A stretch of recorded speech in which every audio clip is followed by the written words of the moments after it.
gay enough. Get in there, boy. Son of a bitch.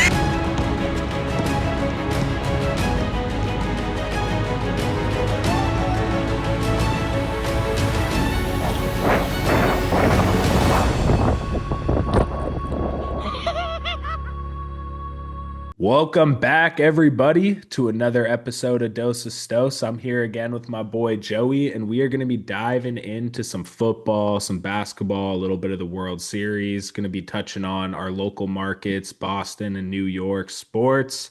Joey, how we doing today, man? Frankly, I'm surprised we made it to the second episode. It's probably further than I thought we'd get to. But no, I'm excited, man. It was an exciting week of basketball. We got an exciting week of football coming up, and then Are the Dodgers in trouble? Did I just skip a segment? Are the Dodgers in trouble? I mean, dude, I will say, I hate to be the person that overreacts to a game one of a series, but man, the Blue Jays putting up 9 runs in an inning is pretty unbelievable. It's unfortunate because LA, welcome to Toronto.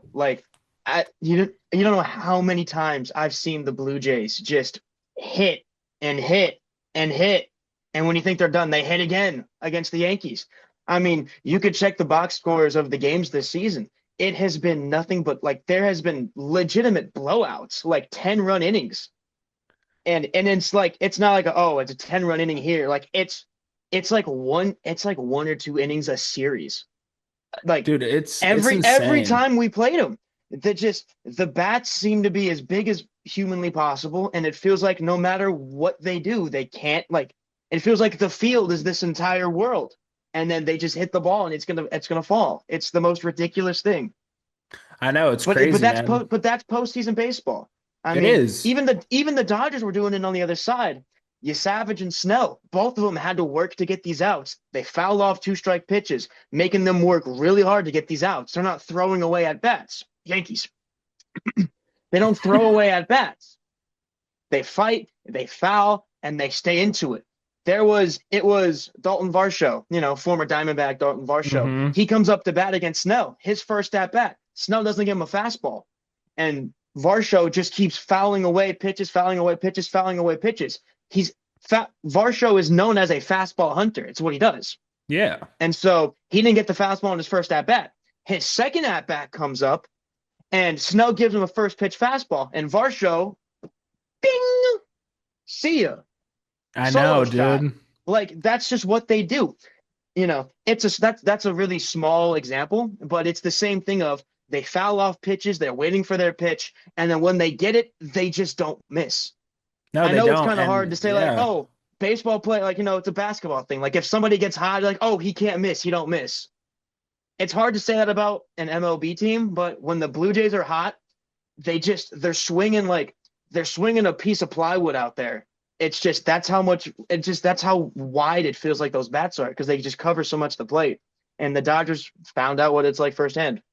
I know, and I know you got your own struggles with the Blue Jays. I know you don't like them too much, but as a Red Sox fan, it is pretty funny seeing the Toronto and Boston just almost just just an agreement that the Yankees lost. We're stoked. I'm about to roll a clip right now. You forgot to add the Mets. You forgot to add the Mets in that list too. The Mets too, because I saw a video on MLB on Fox, and I'm gonna roll the clip right here. Kevin, you know how they give me that welcome when I walk into Canada, Listen, right? Poppy and I were on the same flight yesterday. No joke. So we come in and everyone is talking to Poppy about the show. They love the show. We get into Canada and we're in the immigration line, and the immigration officer when Poppy comes up, who's next in line, says, "Duh, Yankees lose." No way. I said, "Do you want my passport or not?" Here you go. I created a monster. It's unbelievable. That's awesome. It's so great. And it's so funny because Big Poppy, man, he walks into Canada, he's giving him his passport, and it's just the guy that's taking his passport's like, the Yankees lose. I'm just okay. I have a little, and then this will be the last thing we talk about for baseball, because it's one game sample size.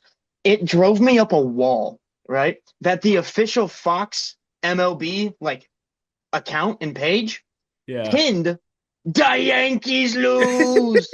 Like, you're supposed to be, obviously a little bit of Yankees bias, but biases aside, right? You're supposed to be a neutral team, an outside entity covering all 30 MLB teams equally. That's what you're supposed to do. No, it's funny though. I mean, because But the they've fact that got like you Yankees on pin one there. specific team, you pin one specific team, like if the Blue Jays personal accounts did that, like that's fine. You're going to the World Series, you're going to the championship series, like you want to rag on your division opponents, fine. You won, you earned the right to do that. But the official Fox on MLB account, like you're supposed to be a neutral party where all 30 teams are supposed to be, invested in this. If I was the Yankees and I saw that a supposed neutral entity who's supposed to promote all these teams equally comes in and specifically pins a tweet or pins it was a tweet, it was on their Instagram. You sound a little salty, bro.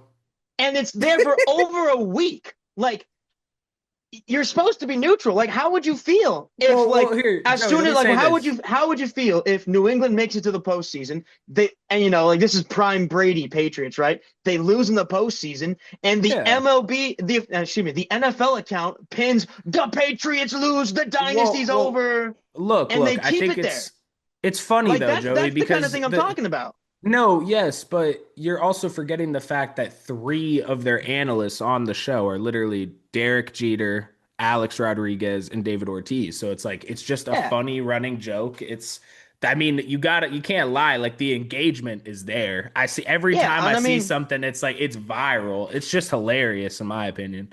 Again, if Big Papi, Jeter, and A-Rod want to do it on set, that's fine. That's what they're there for. It's the same thing with I guess now it's the NBA on ESPN with Kenny, Ernie, Shaq. Like those guys, like people tune into that because of those people and those personalities and the interactions and the jokes and the games. Like that's why they tune into it. And if you want to tune in for a lesser version of that with Jeter, A-Rod, and Papi, like that's fine. But then again, the official social media account, do it for a day because of the Yankee, because that's the trending thing. But like keeping it there when you're supposed to be neutral, I don't know. That's just me though. Hey, but speaking of basketball, I gotta roll this last clip though. I gotta roll this last clip. This was when Vladdy was talking to David Ortiz after the Blue Jays defeated the Yankees. Dale, the Yankee lose.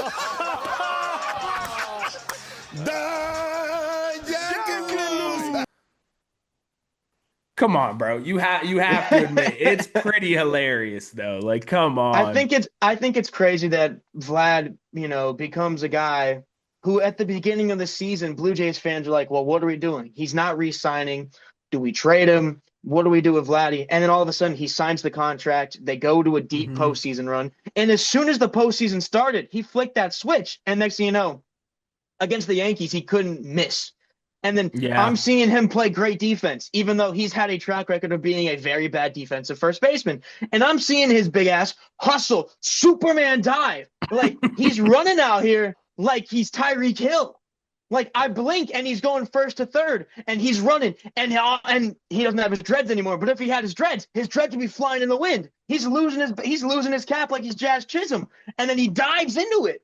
And then it's like, he's Superman dives halfway up the third baseline. He's jumped. If he was in a pool, you'd be the giant fucking explosion. Like, that's what we're talking about. The fact that Vladdy's doing all that, like, you can tell it meant a lot to him.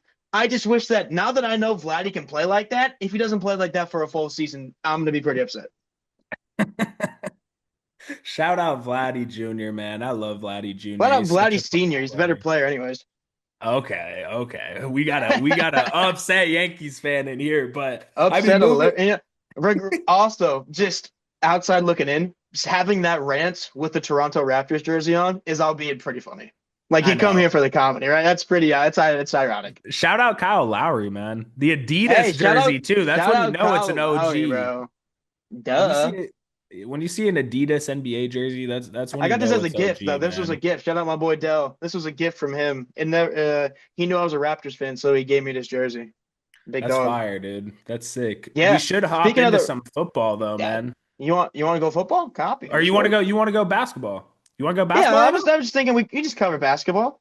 Yeah, man. My Celtics look Oh pretty and rough 2. right now. Oh Yeah, and 0 and 2. 2. Lost game 1 to the Sixers by a point. Heartbreaking loss. Honestly, that was like a bit concerning, but also it's like it's opening night. You don't have Jason Yeah, Tatum those and opening like day jitters, like you never but know. then to lose to the Knicks in game 2 by 10 points when you get I think we got outscored in the second quarter 42 to 14, man. I will say, I watched both of the Knicks games in this window between, Hmm. the last one and this one. I watched the Knicks games.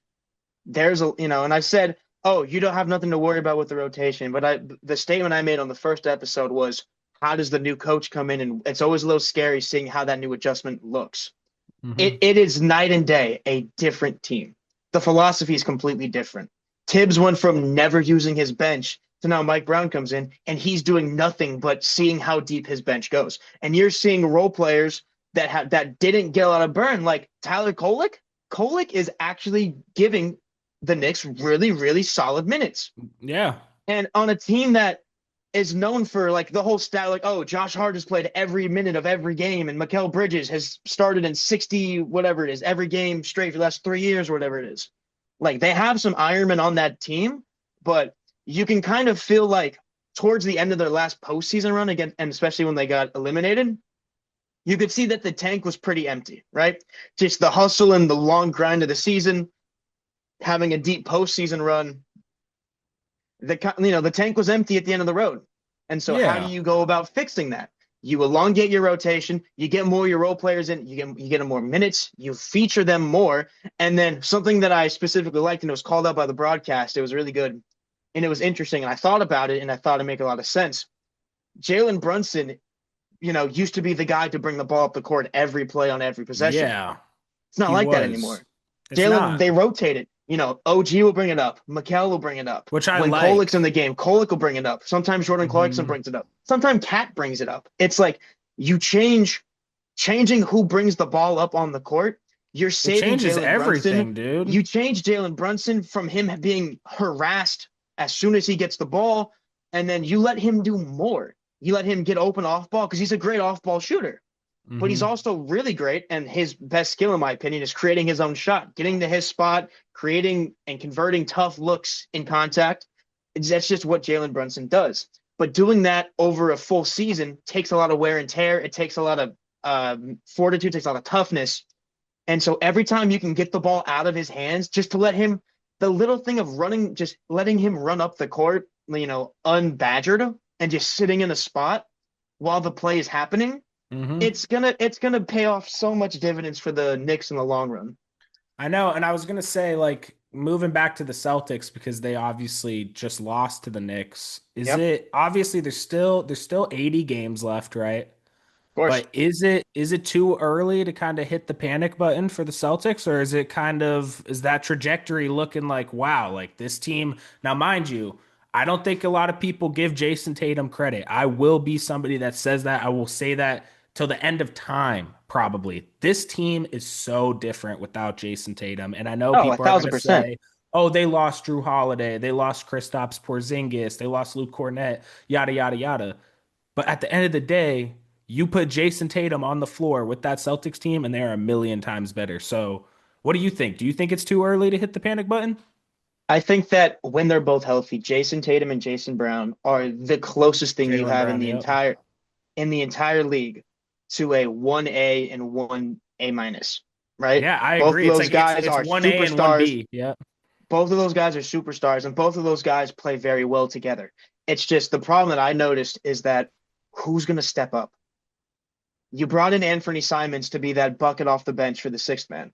It's just you need him to get buckets, but like, what is us? And he's not been, he's been whatever. But that's the guy you got back in the trade that you sent Holiday Hmm. to Portland.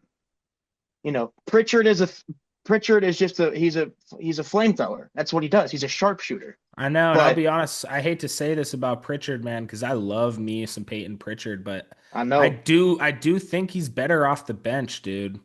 I mean, Hmm. I know it's early to say this, and he's only started 2 games or whatever it is, but it's just like it just doesn't feel the same. Like it feels like there's something missing. Obviously, we don't have Tatum, so it's like a lot of it's Yeah, going to be that. But it's just like I think Missoula is trying to get used to the new rotation. He's trying to figure out what guys, like you said, can he count on to step up? Because yep. it's got to be more than one. Like Jaylen Brown, you can't sit there and be like, "Yo, Jaylen Brown, you're going to have to do everything that you did when Tatum was on the court and everything Tatum was doing." Like it's not realistic. And obviously, It's not. I forget what the stats were, but I think Derek White this season is like shooting the ball a lot more, which is understandable. But at the same time, like we need to find guys that can be plugged into the lineup and give the lineup a little bit of life and some juice. And it just doesn't really feel like we found that yet. And of course, it's early. I think the Yeah, yeah. Celtics can figure it out. But yeah, and I was. I forgot to say this 1 second because I know we're gonna go on to football real quick, but I Mhm. forgot to put this screenshot up of my text thread saying Drake May is better than Caleb Williams from like I'm last just November. convinced. I'm just convinced it doesn't exist. Oh no, it's it's it's right there. It's right there now, okay? Okay. I don't know why. I just forgot to put it in. Okay? That's on me. Heart's not. Your heart wasn't in it. That was some Heart's not in it. flight react stuff. Like I'm gonna edit this, never Hmm. edits it. You know what I mean? But anyways, take the floor. I was gonna say, Derek White is like my suspect number one, right? Because Hmm. you, he was the fifth option on those last Celtic teams, right? Because you would rather I Tatum, wouldn't you go. would rather Tatum get the ball, you would rather Brown gets the ball, you would rather KP gets the ball, you'd rather Holiday have the ball, right? No, Derek I White, disagree. I disagree. I think really? You Derek think White Derek White over? he was the third or fourth option on the team. Realistically, he really was. Like Drew Holiday's scoring output was not the same, especially last Hmm. year. Okay, KP was fair in and enough. out of the lineup the whole year. I think Derek White, obviously he's really appreciated now, but like he is what a role player wants to be. Like he's gonna be an all-star convos. I don't know if he'll be an all-star. I think I saw Austin Rivers kind of saying the same thing. Like when you're a role player in the NBA, you want to model your game after Derek White. And I think it's going to be tough with him being like basically the second option this season. It will be. I think the Celtics will live and die based on how trying to formulate the words here. I think it's sink or swim with Derek White.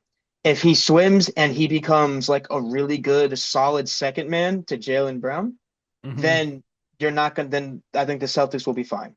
But if the jump between being that solid third guy is him becoming a bad number two, because he wasn't this guy in San Antonio. Before No. he got traded to the Celtics, he was just a guy, which is why the Celtics got that trade for pennies on the dollar. And then he comes into Boston, he buys into the culture. He start off the bench? Derek White, like when he first Yeah, got to Boston, you're saying? yeah, Yeah, I yeah. believe he did. I do not think So he was an instant starter at all. yeah, he gets brought into this culture to come off the bench and be a bench vibes guy, and then he does all the little things right. You know, he plays really Hmm. good defense. He rebounds for a guard. You know, if you want to call him a two guard, a three wing, he rebounds really well for his position. He plays very good defense, and then Great defense. The shot's a little inconsistent at times, but he's a Hmm. willing driver. He takes his layups and he makes his free throws. Like that is a perfect role player. But Yeah, the I mean, jump I between couldn't being agree that guy, can that anymore. guy Hmm. take the step forward? Like, what is score a game? 12, 15 points a game last Who, season? Derek White? Yeah. I think last season he was averaging closer to like I think he was averaging somewhere between like 15 and 18. I don't know. I could look it up. Can I mean, I was like, he was if you can give solid, me that dude. answer, because if he gives you 15 points a game a night, I don't think Boston has a Yeah, chance. he averaged last season it was 16.4 and the Hmm. season we won the championship it was 15.2. You need him to score. You see, which is crazy to say. He's got to be You need 20 him. points per game, which is insane, I, but I'm thinking you need him to be 23. yeah, I know. For that You no, need him to yeah. be a really reliable number two option on this team because they have nobody else. And if Derek White can't take that step forward to becoming the player that the Boston wants him to be as this number two who takes a step and ascends, I don't think Boston has the Yeah, and manpower it's not around him to cover. And I'm not gonna lie, like it's not fair to Derek White. Like asking A thousand Derek White percent. to do, 1,000%. That's just not who he is. yeah, it sucks. It sucks, man. So if you're a Celtics fan out there, look, this is gonna be kind of a rough year. There's gonna be some growing pains, but at the end of the day, you can look forward and say, okay, whether Tatum plays at the end of the season or not, you can look on to the next season and you can say, you know what? I know that the Celtics are going to get better. It's only up from here. Okay. Yep. So, Celtics fans, I know we got our ring 2 seasons ago. We're going to bounce back. We will be good again. Okay. And it's going to take some time, but trust in Joe Mazzulla, trust in this team, trust in the guys that got brought in. And most importantly, man, trust in Brad Stevens. Brad will get it done. I will just Brad, say that. Best GM in basketball. shout out Brad. Not the Shout Brad out you're Brad, thinking of, man. but the Brad I'm thinking of. Shout out Brad. But just to quickly end the page on basketball, my Yeah. Raptors 1-1. I've never seen the Raptors Yep. play ball the way they're playing. They're a very physical team. They're very gritty. They get into foul trouble, but it's because they hass and they harass and they just hound every play. And I mean, I don't know if you saw that picture yesterday, but the Bucks came into Toronto yesterday, beat the Raptors. But Scotty Barnes had that picture of him shoved like he bucked into Giannis. Giannis hit the floor, and then they shot that Hmm. picture of Scotty like leaning over him and doing that thing. That's the kind of team the I Raptors are going love to be. Scotty, man. I love Scotty, man. Like, say what you will about everything else that surrounds Scotty Barnes. Scotty Barnes, the player, I love the dude. He's just such a dude. But the Raptors are going to be a team that's going to be very aggressive and be very physical. They're not going to kill you with the three ball, which I think is the next step. If they were a prolific 3-point team, they would start blowing teams out because the amount of turnovers they force, it's game changing. It really is. There was a quarter yesterday where the Raptors turned the Bucks over 10 times in like a 5-6 minute span, but the game still was close because the Raptors couldn't consistently turn those turnovers into points. And they were spotty from the free throw line. And then, against the Hawks and opening night, the Hawks gave up. The Raptors had that unrelenting pressure. The Hawks took their foot off the gas, Hmm. and the Raptors went right by them. Where the Bucks, the Bucks are established as a really good team in the East. They have been. Any team that has Giannis is going to be a good team. That's just what the track record has been. The Bucks let the Raptors burn themselves out. It's a very aggressive style of play, and towards the down stretch there, it was close. It was a very close game the whole way. It was back and forth. There was 20 lead changes and 13 ties in this game, so it was a very physical, aggressive game. And the Bucks just kind of let the Raptors run themselves tired. And then down the stretch, when it was Yeah. time to lock in and turn it on, the Raptors just ran out of gas, and the Bucks didn't. So that's the kind of team the Bucks will be, and it's very not the Bucks, the Raptors, excuse me, but it's also very similar to the way the Suns are going to play, because the Suns are playing a lot more defensively focused because now you have more bought-in role players around Booker, right? It's no longer Booker who will play. Booker is a good defender when the lights are brightest. When the lights aren't that bright, Booker's defense is a little suspect at times because if there's one person on the team who has the right to kind of not physically buy into defense every night, it's Booker. It's Devin Booker. Hmm. But you No, bring in, I but agree. Ryan Dunn in year two, Oso Ighodaro, year two at center. You bring in Dylan Brooks, who is shooting up shots like he is prime Kawhi Leonard. Like he's putting up 20 shots a night, which is kind of ridiculous, but Jalen Green's not been playing, No, so that's pretty you'd ridiculous, though, I will you'd say. assume most of those shots go to Jalen Green, but You do not Dylan want Brooks Dylan Brooks has shooting 20 shots a I will game. Oh my I will gosh. say Dylan Brooks, you see the thing of like when he's on your team, you love him, but when he's against you, you can't stand him. Two Yeah. games in, dude, I see it. I see it, man. I love watching Dylan Brooks play defense. Just the way Dude, I saw that's early in that game yeah. yesterday against the Clippers, early in that game, Dylan Brooks, it's a double screen, right? So he fights over the screen, one end to stay with the Hmm. ball carrier, and then the guy comes back and sets a screen. This time he's knifes underneath it to get with the ball handler, like to stay with the ball handler. Yeah. He gets caught, and like if this is Dylan Brooks, right? He goes over it, he goes under it, he gets picked up sideways and he hits the court. He's literally off the ground like this, and he draws the offensive foul. Like those kind Yeah. of hustle plays, you're never seeing Bradley Beal do Nope. that. You're never seeing Kevin Durant Yeah. do that. You're not seeing Yusuf Nurkic do that. You're not seeing Grayson Allen do that. As much as I like Grayson Allen, he's in there for one thing and one thing only, that's to shoot threes, right? You're not seeing Booker do that. Those kind of plays, that's the kind of culture that the Suns are setting, right? So you want to talk about Boston might not being very good this season? The Suns will not be very good this season, right? I know. And it sucks to see, but the one thing that it is pretty evident that will happen, the Suns are never going to give up, and it'll be a very, very fun team to watch. Kind of like they were going into the bubble, right? You remember those bubble Suns? No, I do, man. And also, like, I'll tell you this. Shout out Grayson Allen, man, because I got to interview him a little bit back when we were at Cronkite. He's a great dude. Hey, man. Really, Is this a really selfish plug for your book story? That was a really cool story, bro. I think about that maybe once or twice a week, where it's like, damn, I'll see Devin Booker putting up shots in the practice facility on my feed, and I'm like, damn, Stos was really there to interview Devin Booker about his shoes. I know, it's pretty cool, man. That was such a cool story, man. They were such a really cool story. I appreciate that, dude. And honestly, like all those guys on the Suns are such great people, man. Like they were all so cool, really great guys. So I always wish them nothing but the best. But speaking on Dylan Brooks, like you said, I mean, he reminds me of Marcus Smart. I mean, that's how Celtics fans felt about Marcus Smart. He reminds me of Draymond Green. I mean, people hate Draymond Green, but Warriors fans love him to death. Like he is one of those type of players, man. He's a hustle player. You want him on your team. You don't want to be playing him. You know? Yeah, I agree. 1,000%. It's a perfect way to put it. So I think that that's really cool. I think that the Suns do have a lot to look forward to, I guess, in terms of like the future. I'm excited for the Suns. I hope that they are a successful team. It was really fun seeing them in the finals back in 2021, right?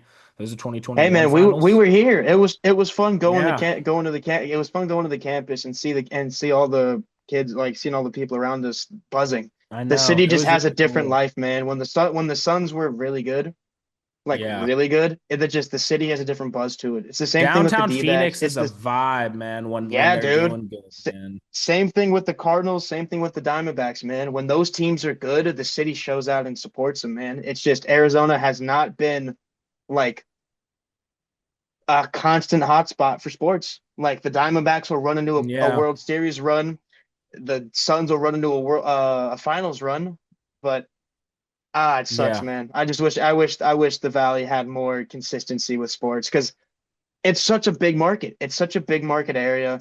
You see constantly that the people at the top of the Suns, Cardinals, Diamondbacks, they buy in, man. Like Matt Ishbia bought the Suns. He bought the Mercury, who were also just in the finals. Hello, Mercury in the finals, like pretty crazy. And then Asia Wilson hitting that over a married couple, by the way, is insane. That was insane. Like the conversations in that household, man. Like that was actually insane. Shout out the Mercury though, man. Hey man, yeah, it's very and even I'm pretty sure as soon as last year, even the Rising were good. I think the Rising were in the championship, weren't they last year? Yeah, they were good. And just the Valley becomes a whole different hub of sports when it's alive. People buy in, people go to games. It becomes a lot more active, and so it's a shame that it doesn't happen more consistently. I mean, dude, we had the World Baseball Classic. We had the Final Four. I hope it comes back. Super Bowl. I hope the World Baseball comes back here. Dude, that was so much fun. We got to go to a game. We did. Hey, dude, I'll throw up a photo from that game right now. I'd be down to go to another one. But I hope they come back because Judge is captain. Judge is Captain America this year. I know. I'm rocking that Captain America Aaron Judge jersey. But hey, the one time I'll be rooting for Judge, man. Judge, jury, executioner. Let's do it. But let's hop into some football. So I want to talk to you obviously about the Patriots matchup this week, the Jets matchup this week, and all the other key matchups that we were looking to talk about. Let's you want to talk Jets or Patriots first? Yeah, let's talk Jets real quick. It'll be short and sweet, right? Jets by 1 million because Joe Burrow's not playing and Joe Flacco's a bum and the Bengals are just bums. Jets by 1 million. Yeah, so I'm a Now that I strong. have successfully rage baited my Bengals fan, my shout out Jake. Now that I have successfully rage baited the Bengals fan, no, the Jets are gonna get killed. Garrett Wilson's not playing. Sauce Gardner's not playing, and I mean Yeah. that is it. That is it. Those two guys not playing, like you're not gonna win. And then Aaron Glenn was like, "Oh, I'm gonna keep the quarterback decision I close to the saw chest." that. It was leaked, not even leaked. It was announced today that Tyrod's not playing because he's out on an injured report. The Jets didn't announce it. It was a beat reporter. Oh So my Aaron Glenn goodness. must be sitting there going, "My master plan foiled by the beat reporters." I don't know I don't what the think I don't score to think the that Jets are game's gonna gonna the be, Jets aren't gonna but win. yeah, I I don't have doubt I much faith doubt in it'll them. be no. Oh yeah, Josh Reynolds, the Jets wide receiver too, Hmm. also went on the IR today. So you're running a receiving core out this week, tomorrow, where it'll be Alan Lazard. He sucks, right? And then the cast around Alan Lazard. I It'll mean, I be like Alan Lazard, but yeah, I mean, he's not a you wide can receiver like Alan one. Lazard the person, but Alan Lazard the player sucks. Respectfully, you have I'll Alan never Lazard. forget You that have Tyler John. halftime Hail Mary or whatever it was, though. Yeah, That was Aaron Rodgers crazy. merchant. You want to? He's an Aaron Rodgers merchant. You have Tyler Johnson, who was at one point a highly touted player, but he just Yeah. doesn't hadn't put it together. Arian Smith, the fourth round pick out of Georgia, he's a rookie. You know, he has 3 catches in his NFL career. Hmm. And then your wide receiver 4 is Brandon Smith. Shout out Brandon Smith. He was on the Jets practice squad last year. He was on the practice squad this year, but he's the guy in the preseason who shows he like every team has it. He's probably Brandon Smith is the Jets version of Epton Chisholm, the guy that comes in, absolutely balls out of nowhere. That's a The good entire team, comparison. the entire team thinks he deserves a roster spot, and then he gets stuffed on the practice squad, and no team claims him. So it's like, do we like, Yeah, wow? So I know. I'm excited for my dog B Smitty. But I mean, outside of that, I mean, is this Brees Hall's last game as a Jet? Maybe. That would I don't suck. know. That would It'll actually be. suck.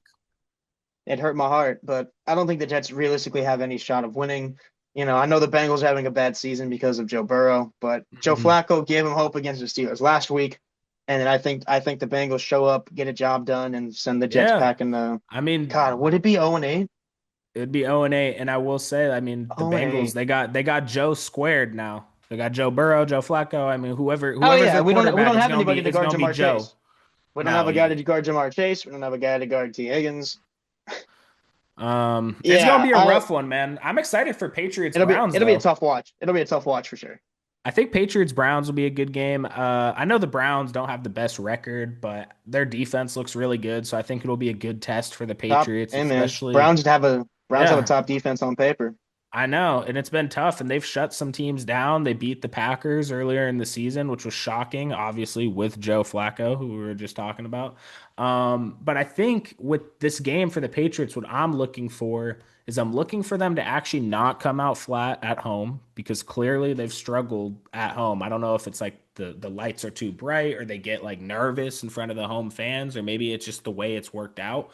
But I just want them to come out, play good football. I want Drake May to find the open receivers early. We got to try to establish a run when you got a D line that, like the D line, like the Browns. I mean, the Browns have an insane defensive line. So I'm hoping that Will Campbell and the rest of the guys up front can make some good blocks and just give Drake May time to do what Drake May does. Can we give Trevion Henderson the ball this week? I don't think so, man. I don't think so. I drafted him in fantasy in one league, and it's just like, dude, he's just rotting on my I, bench. I think one of my favorite memes that I keep Uh, seeing go around is like, you ever seen that picture where it's the guy that's like, you screwed up. You're down to your last 1,700 chances to make it right. Like it's like Ramondre Stevenson's had fumble issues in the past, it's yeah, and he's had man. he's had a few this year, but he's also had a few good games this year. And then is Antonio Gibson hurt? He's hurt, right? Dude, yeah, he tore his ACL. He's Yeah, out for the Gibson is season. out. So you think, okay, the highly drafted second round pick who's uber talented is a walking highlight reel. Surely he's the guy that's in line for more playing time when your running back 2 goes down. No, he's not. Yeah, and let me Some just put random this guy. out there. If nobody, I don't know how many people know this, but and it was just a preseason game, so it doesn't matter all that much. But I mean, dude, The first time Travion Henderson touched an NFL football in a game was a 100-yard kickoff return touchdown. Like, dude, I I'm mean, pretty I sure know his it's draft. preseason, but I'm pretty sure his fantasy value, that like the rumor says, is like his value jumped up 3 rounds that day. dude, it probably did. And it's like, and I'm not saying I'm upset with Vrabel because I'll give Vrabel a lot of credit, man. He's stuck in there with Ramondre, and we're gonna need Ramondre. We can't just rely on a rookie running back the whole season. So I Yeah, think the fact that Vrabel hasn't given up on him and has shown that he's gonna give his players a chance and he's gonna fight for his players, because I do believe Ramondre Stevenson is a good running back, dude. If he can hold on to the football, like you could argue he's a top 10, 15 running back in the league if he holds on to the football. that's Obviously, really with the funny. That also fumbles. reminds me of. Have you ever seen a Moneyball? Yes. That reminds me of the thing. It's like Stos. Here's Ramondre Stevenson. He's an uber talented running back. Runs super hard. Runs over guys. He can catch the ball really well too. He's all around a great asset for this team. The only problem, he's a running back and he can't hold on to the football. Like, It's like, dude, it sucks because it's like your biggest and most important job as a running back. Hold on to the yeah, ball, man. So, yeah, I don't know. I'm excited for a couple more games this season or this week, excuse me. I think tee him up. Steelers versus Packers is going to be great. I mean, Aaron Rodgers going up against the Packers. I think that's going to Is be a that lot at of fun. Lambeau? Is that his return to Lambeau? No, it's actually, I believe it's a home game for the Steelers, and I think it's Bro, a Sunday night what are the football script game. Let's writers see. doing? What are the I script writers know doing? it would have been so great for it to be in If Lambeau. that's not at Lambeau, what are the No, script it's writers? not. It's not. It's in Pittsburgh. So Well, that's a bummer. But that's going to be a well, really good game. I think the other game I wanted to talk about just a little bit is Cowboys Broncos, just because that's that's a shootout. basically yeah, it's kind of like the best defense in the league versus the best offense in the league. Because I I got I got genuinely I yeah. got Dak as my quarterback in all of my leagues. So bang bang bang Hmm. bang bang. Shoot 'em Cowboys. I got Dak as Here my we guy. go. Dak is my guy, man. I got him in all of my leagues. He's a So dog, dude. I ride or die with Dak Prescott, man, and He's George really Pickens, good. He's but so specifically underrated. Dak Prescott. I love Dak, man. Dak just, because I kind of felt like you and I have talked about this for a Hmm. while. My philosophy when it comes to quarterback, as far as how to build a team around it, because there's a lot of different things that you'll see. But my philosophy with quarterback, and it's a very it's a very like hot take. I would say it's a very hot take where I think that teams get spooked into paying a good quarterback because they have a good quarterback. But you can't win the Super Bowl with a good Yeah. quarterback. You need a great quarterback. Hmm. And we've seen it. Brock Purdy leads the Niners to the Super Bowl. He's a good quarterback. But Mac Jones comes into his system and look what Mac Jones is doing. I know. It's kind of Right? insane. And Brock I will Purdy say, got to the yeah. Super Bowl and he fell flat on his face. Look at Garoppolo. Garoppolo got to the big game, fell flat on his face. I love how it's Right? all Niners. Well, It's just like, yeah. No, those two I are the most know. obvious examples, Yeah. right? But it's just to find you need a great quarterback to go where you want to Hmm. go. And teams get spooked into paying good quarterbacks, hoping and praying that they can have that one unicorn season to where, Yeah. yeah, people think they might be great. And I mean, my two big examples of this was the Dolphins paying or not paying Tua and the Cowboys paying or not paying Dak, right? Because my argument with Tua was that, yeah, Tua is a good quarterback. Tua turned the ball over. I love making fun of Tua. But and especially after the last game he just had against the Browns, this is probably a hot take even saying it, but Tua is still a NFL quarterback. He is a good quarterback. When all things are going his way, Tua is a good quarterback. He is by no means a great quarterback, right? I think it's The closer to an Dolphins, average quarterback, I'll be real. at this But I point, if you think, want to say yeah. Tua is an average quarterback, I won't argue with you because you're probably right. But Tua on his day is a good quarterback. Yeah. That And good quarterback yeah. cannot win you a Super Bowl, and the Dolphins are tied to him with all that money they paid him.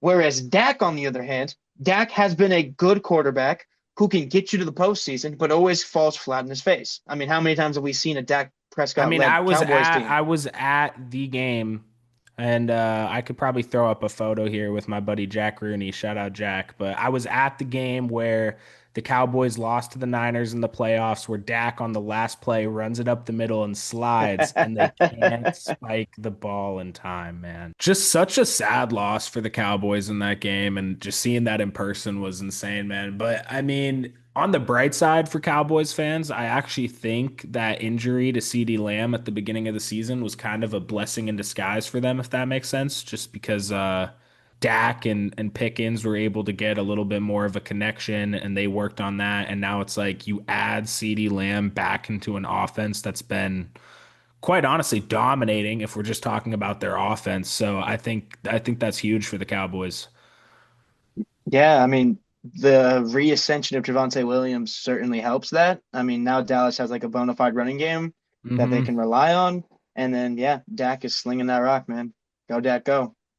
Dude, he is, and I'm happy for the Cowboys that they're at least figuring it out a little bit. I don't know if they're gonna make the playoffs. It's gonna be a toss up, I think. I think they could. They also needed to get a win against the Packers in that overtime game that ended up being a tie, and I feel like they've lost some games that they should have won. But we'll see how that goes, man. But let's talk a little bit about our Sun Devils, man.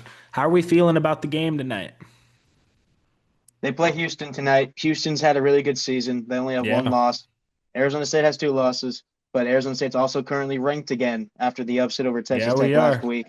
We're back home. The game starts really soon. So, I mean, just Cliff Notes version. It'll be a tough challenge. They have a good team. They have a good school coming in with Houston. Hmm. And Arizona State's shorthanded. They are short-staffed for this game. Jordan Tyson's not playing. I know, It's dude. unfortunate because, every time you don't have a top five pick on the field, it like you'll feel it. So we'll Yeah. see. Arizona State's gonna have to find a way to get it done without their best player, and we'll see if they can We'll do it at home see. with the home crowd breathing life into them. So we'll hope. We'll hope. Yeah. I mean, dude, I think, yeah, being short, Jordan Tyson it's tough. Forks up, obviously, of course. As But always, as dude, I don't always, know. I think if they can win this game and they can really show that, like, even shorthanded on offense, that they can beat a good team like Houston, I think that says a lot about the Sun Devil team. I think they're really resilient. I think they're going to go out there and the guys that need to step up are going to step up. And I they're think gonna have to. Kenny Dillingham and Sam Levitt are fired up, man. They want to taste the college football playoffs again. I know it's far away from now. It's a lot's got to happen for it to become a reality, but I got faith in the Sun Devils, man. Forks up. You got to do it. You got Um, to do a job. You have to do a job every week, and it starts this yeah, week I know, against Houston. but it's gonna be tough. But I think our Sun Devils can do it, man. But I just want to thank all you guys for tuning in to another episode of Dose of Stos. I can't wait to see you guys again in a few days, man. And before you close this out, you got to do the You got to do the opening. Hmm. I'll close it off with the last regard. So thank you guys for tuning in to what I am officially dubbing the No Money Spent podcast. So thank you guys for coming into the No Money Spent podcast. We talk sports, we talk certain cities, and we talk circles around each other. Maybe I don't know. You have to Yeah, find yeah. out next time. Will there be an episode 3? You gotta tune in to find out. All right, guys.